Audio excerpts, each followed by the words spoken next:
before I started transitioning, it was literally like, okay, well, stop living or transition. It was very real. It was like that.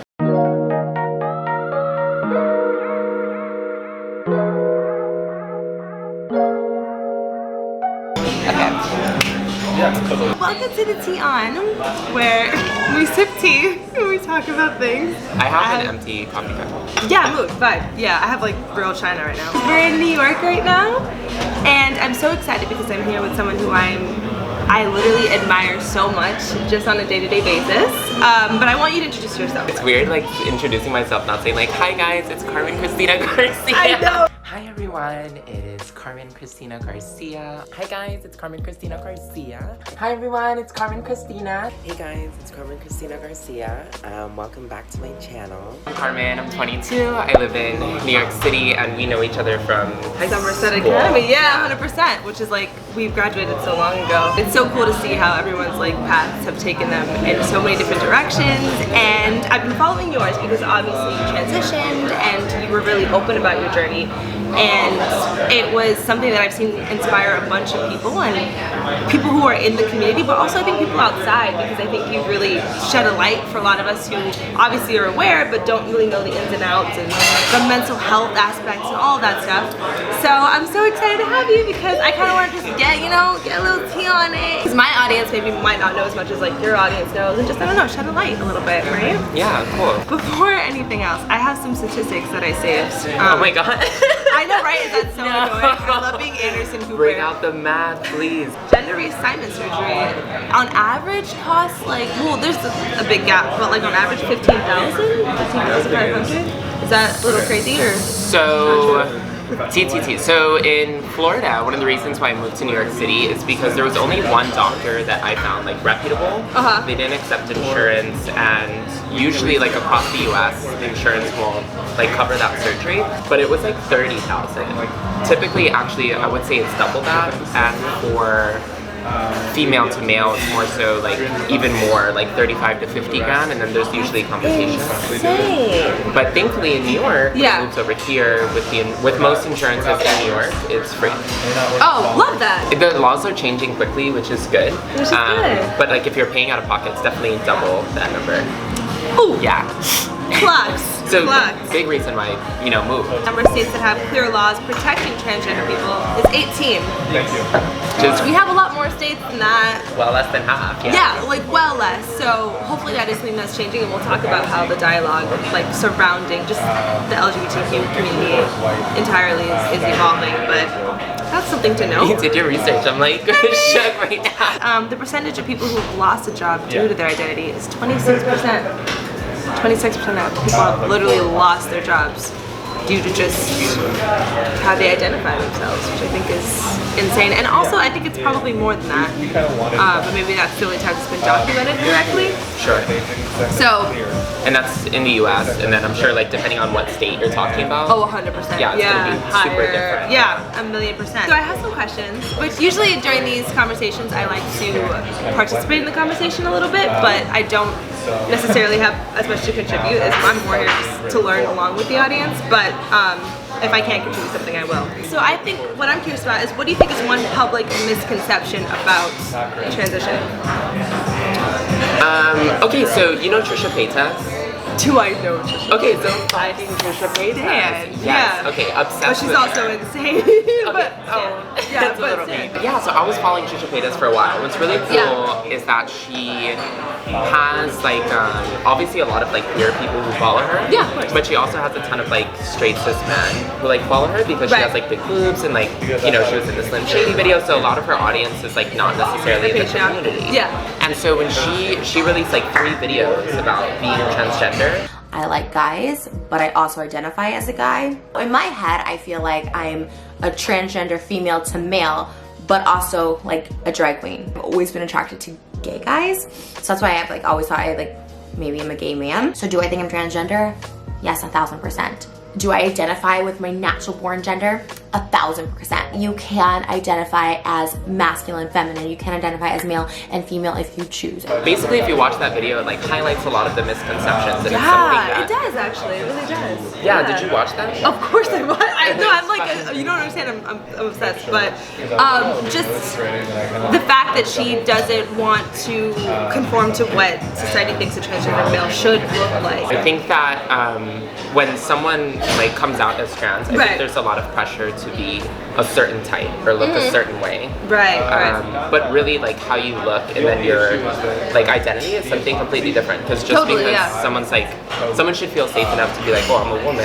It doesn't really matter like how they look. Present themselves, exactly. Yeah, and so I think a lot of misconceptions is like everyone's journey is the same, right? So everyone has to like be on hormones. Everyone has to do these surgeries. Everyone has to do this, that, and the other. I think that's like a huge misconception, something that I'm still learning about. No one identifies completely with like all the gender norms that they were assigned. Of course, right? And I think especially like women have a lot of issues when they like are dominant or when they're good at work or when they're wearing certain types of clothing or not wanting to wear makeup or something like that. So I think that like certain like trans issues like highlights problems in like patriarchy in society in general, and I think that like a lot of those things co-align with like the misconceptions of totally. I totally agree. I think people are multifaceted and multi-layered, and I think no one should have to conform to one stereotypical or one, you know? So that totally makes sense that goes hand in hand. Another question I had was what misconception you may have had prior to like getting into it here. Misconception I had. Like originally I didn't think that there was so many people, right? I didn't think that there was such a large community. There was such a large community, and I also knew nothing about like the trans masculine community. Even until like here in New York it's a lot more common or like they're more out or whatever, but in Florida it was like super hidden, especially when I started coming out. Like lately it's kind of like been more highlighted through like different like artists and performers and just like people feeling confident to like come out and stuff. But it wasn't until I had like a trans male partner that I was really like learned about that community. I didn't really know. What do you think society needs to do in order to be more inclusive of the community? Because I do think, I mean, just from my perspective, obviously you would have a different one, but I think we are making leaps and bounds as far as like just awareness and like inclusivity in the media, you know what I mean? But obviously we have a lot of work to do. So what do you think is like areas that they're lacking at all? I think that like again like a lot of like transgender issues highlights like a lot of underlying like foundational problems like in our society in general. And so I think that when someone sees a trans person, they not only see like a gay person, right, or what they think is a gay person, or they see someone like not conforming to like gender norms, right, or someone who maybe doesn't look like how someone wants to look, like whatever. So that it's challenging a lot of roles, almost like the epitome of like a ton of different roles or whatever. So I think like taking a look at someone and just like letting everyone kind of live their life and like realizing that it doesn't really affect anyone is something that people need to work on internally in order to move forward. And I think definitely like visibility, making things like just more normal and like teaching your kids like that these people exist, right, is what's gonna allow them to like not freak out when they see someone. Exactly, yeah, 1,000,000%. As far as like leaps and bounds in society, I'm sure, definitely. But like I'm in New York City, and like before, like when I first got here, like people would still like yell at me and like all this different stuff. So that's in New York City. So like in Florida, like before I moved here, it was like every time I would walk out of my house, it was an issue. So yeah, there's definitely a lot of progress to be made. Of course. And that brings me to something else, which is that I think I have the statistic written down. 41% of transgenders have at some point attempted suicide. Sure. Because, I mean, there's like levels and levels to it. Because of course hormonal, you know, when you're going through any sort of hormonal progress, that'll do something. But also just like not being, exactly, and just not being able to even walk out of your house without, you know, that's going to affect you. So I do want to know what you've done to prioritize your mental health and to take care of yourself through this process of your life? I have a lot of people who like message me on my Instagram, like, how did you get on hormones? How did you do this? How did you do that? How did you do that? And so like, before I started transitioning, it was literally like, okay, well, stop living or transition. It was very real, it was like that. And so people are still facing that challenge every day, and then they're not seeing any way to escape that. They're not seeing any way to transition. They don't know that it's possible. Right. So I think that sometimes, I forget the question. How have you taken care of your mental health? Oh, how have I taken care of my mental health? I did a lot of research of where I can put myself in a place to where I would be able to have the goals that I need in order to feel happy. Right. And I just did that immediately. Yeah. I mean, I've been transitioning for 2 years, and within a year I put myself in a society that was more accepting, and then like also had insurance and jobs and stuff. And this goes for any process. I think healing is never linear, and I think being in a good mental space is never linear. You know, you'll have your good days and you'll have your bad days. Is there, when you're having a bad day, is there something that you do to feel, I don't know, just more comfortable in your own mind? Like, do you, like, is there like a meditative practice that you do, or like I smoke weed. you just have, no, that's an answer, honey. That is an answer. I actually like drink a ton less and smoke a ton less. Okay. And just like in general, I haven't really done any hard drugs. Okay. Rarely since We dabble. transitioning, right? We dabble. Gotcha. So I think that just in general, like, my mental health has gotten better. But of course, there are bad days. During those times, I think a sense of community is super important. Yeah, And thankfully, I have like friends that I'm really close with, and I'll FaceTime them. Good, yeah. So just having that safe space with somebody, totally. Oh yeah, so the question that I had that we were kind of touching on before was, if you ever at some point regret how open you've been with your journey, because I think, and this is something that I've observed with a lot of different people, is that when you let yourself be so open, of course you're helping a bunch of people, but I feel like you're also allowing people to feel entitled to your journey, if that makes sense, and you can open yourself up to questions when you don't want to answer questions, or, you know, making yourself sort of in this platform that maybe at times you don't want to be on, and it feels, I don't know, does it get overwhelming ever at any point? I think that in the beginning, within 6 months of transition, I looked at myself in the mirror and I saw someone that I never thought that I would look like, and so deciding to be so open came from a mindset of, I'm gonna have to be open. It's not really a choice, right? People not necessarily always knowing, or like being at a club and people not really knowing, and just like having the choice, I guess, to let people know, or like just that not being the first representation that someone sees of me with their own preconceived notions or something. And then like in dating, if someone were to follow me on Instagram, or they were to search my name on Google or something like that, and they see a video titled like, you know, am I gay if I like a trans woman? Hi everyone, it's Carmen Cristina. Today I'm going to be talking about, are men gay if they like trans girls? Or like me talking about dysphoria and feeling like trapped and like in a cage and like crying on camera, and like all this different stuff can be super vulnerable, and people can then take a video of you 6 months ago or a year ago and then decide like, okay, this is who this like woman is now, which is very different than like, what I am. And it's just like a little bit uncomfortable for someone to know so much about you, so many like intimate parts about you before knowing you or asking you themselves. I thought for a while of like deleting my YouTube, deleting my Instagram. Oh, I go through that a lot. Yeah. But I'm obviously for different reasons. But yeah, sometimes you're just like, I want it all gone. I want to, you know?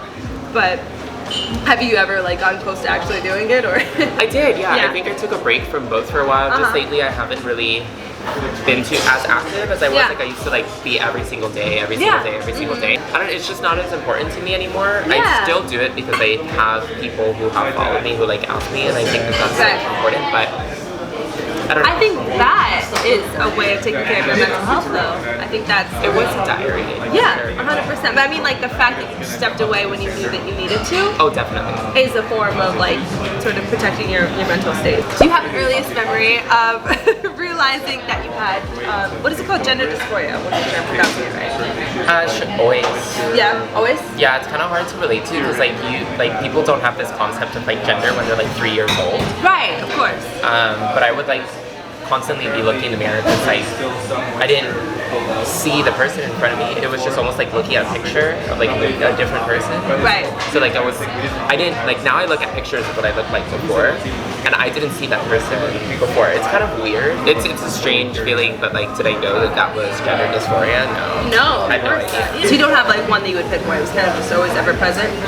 There's one that's like a little bit kind of embarrassing, but I used to, like, from the youngest age, like as soon as I started like going through like puberty and stuff, I used to like try to like, I would like, before I would go to sleep, oh my god, this is kind of like, I would like tie like my things up hoping that it would like fall off in the morning. Right. And I was doing that like for like 2 or like maybe like 2 years. Oh yeah. When I was like in elementary, 6th grade. Yeah. So that was definitely. And that's young, you know. So, and obviously at that age you don't really know what's going on. I had no idea what I was doing. I was just hoping like, it'll just come off. This is so not related, but like I'm doing my own life, my own spiritual progress. I'm doing inner child healing work.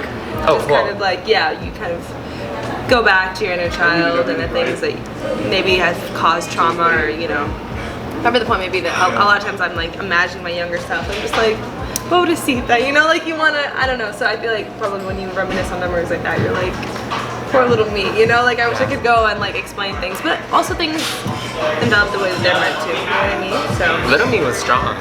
oh yeah.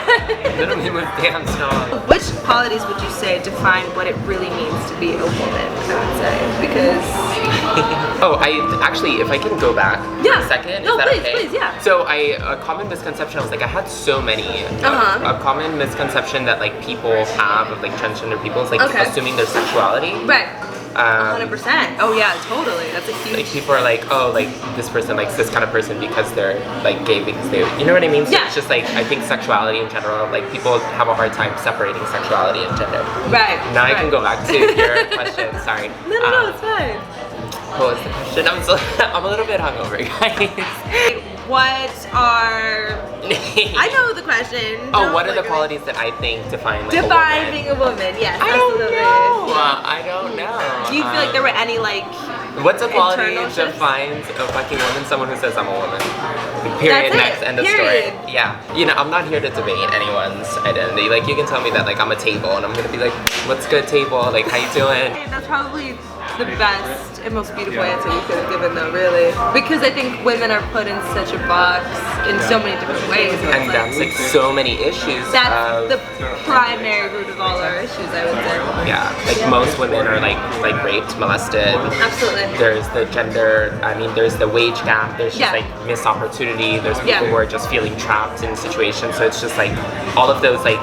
Obviously, you asked me that because you knew my thoughts, and you know, it's gonna like bring about like a good answer that you probably relate to. 100%. But I think like people asking those questions or like trying to put women in a box or men in a box is what creates so many issues and like pain and hurt to like our daughters and stuff. 100%. And I think we're ever evolving creatures, and we're gonna wake up and be somebody different every single day. And so it would be unfair to ourselves to ever put ourselves in a box because of what societal norms and all of that. So those were very beautiful answers. Thank you for that. What would you say is the hardest and easiest part about transition? The hardest part is acceptance. I think in the beginning there's so much excitement to, you know, the first time that you wear makeup, or like the first time that you put on that dress, or like the first time maybe if you're, you know, female to male that you like bind or something like that. The first time that you start doing things to like affirm your identity can be really exciting, and that can last for a while. Like you get your hormones, right? Like you start getting a little bit of changes, like your hair grows longer, like little things can be really exciting. But then after a while, like you still have to accept that you're trans and like certain things are never really going to change. That was a huge part of my journey, and actually like leaving, being in social media, is that I didn't know what to talk about because I was dealing with so many like internal acceptance issues. That's definitely the hardest part for me, at least. The easiest part, you can find a community anywhere. Even people who are not trans, or even people who are not queer. Like I've built way more beautiful relationships now since my transition, because like I'm happier, I'm nicer, I'm kinder, I'm a better listener, I'm a better friend, and people see that I'm myself, rather than obviously hiding behind a ton of different things. Yeah. Also, when you're an extra layer of vulnerable, you can have deeper connections, but also you just have this like glow about you that is so enigmatic and like it just draws people in. So I feel like that's probably why you're also developing. I couldn't be more honest right now. It's like your happiness is, and obviously, of course, I'm sure you're going through things as we all do, but like you can just tell that you're really in the state that you want to be in, and like it's just. You too. It draws people in. Any advice you would have for someone who is worried or scared about taking that step and starting their transition?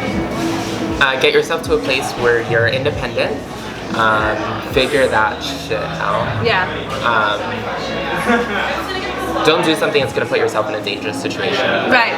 So you have to think about like where you're located, where you are, what you have in your bank account. It's like if you tell like your parents or something like that, and you're living with your parents, and you don't have the money to like live by yourself. Yeah. Yeah. You know what I mean? So you have to do it like smart and safely, and also just like walking out in public in like certain areas is just like not like safe. Like that's just like people die. You know what I mean? Like people get murdered in the US. Know where you are, know what you're doing. Get financially independent. Yeah. And then fucking do it. And then do it. Make a plan and follow through. Are there any transgender people in the media that have helped you just by seeing them out loud? Who? A ton, yeah. Like Nikita Dragon, Gigi Gorgeous. I love Nikita Dragon. Sam Collins, Ruby Rose, Steph Sanyati. That's like those are really the kind of reasons why I started doing it online, is because I wanted to like give back, because there wasn't like going to the doctors like 2 years later, like my hormones are still fucked, like and that emotional change, like the damages that you're doing to your body and like all those things is like there was no help. Right. And so we find research, and we do our research by like looking online, and so like those girls basically taught me how to get in a place where I didn't want to kill myself. And even like now going through like because I have a gender confirmation surgery coming up, like the people who are posting about that, which is few and far between, like really like ease my heart and mind and soul, and like allow me to prepare and allow me to know what questions to ask, and yada yada yada. Absolutely. Are you open at all to talking about like the decision to do that surgery, or are you still kind of processing it? So the decision to do that surgery was something that just needed to get done. It's like really scary. Yeah. Yeah, it's like super scary. The recovery is super long. But it's like if you had an extra arm, you would remove it. If you had cancer, you would go through chemo. So it's like it's just time. You just have to do it. Yeah. Well, like for me, for my journey, it was something that I had to do. Perfect. Well, like I said, I think these conversations, there's a lot of power in conversation, and I think just being able to use whatever platforms that we both have to just be open and vulnerable about these kind of things while still protecting yourself and having your own boundaries is really important. So thank you so much, because I feel like you're making a huge difference. Even if maybe sometimes you don't realize it, you really are helping so many people and teaching so many people. And if any of you are, just struggling with this, or you have questions or anything, I would encourage you to also find your tribe. Also reach out to people who, you do connect with, who are online, like Carmen or anybody else, really. And any last final words on the subject? Be kind to people. Be kind to people. Stay in your motherfucking lane. Mind your business. Mind your business. Absolutely. Don't tell people what they should and should not do with their own body. 1,000,001%. Yeah. I feel like this just highlights so many issues that would help like so many people. And we're really just regular fucking people, and it's crazy because it's like you look at society, and first it was like Hispanic people, or like black people, or like women, or like all this different stuff. Like every single like minority group gets like attacked and like butchered, and then like years later down the line, people are like, "What the fuck? Those were savages." Right. 100%. Now it's kind of like this. We're in that part of our history. But also, thank you so much. I think that you're super dope, and really cool for like giving me the space to share. Just be yourself. Like be unapologetically yourself. Never say sorry for using your space to be who you want to be, because ain't nobody business. Yeah, don't say sorry. Yeah. I think like I had so much shame and like stuff before, which you can relate to. Yeah, just like we over apologize. As women especially, but I feel like women are always like, that's a whole different video. And okay, thanks for listening.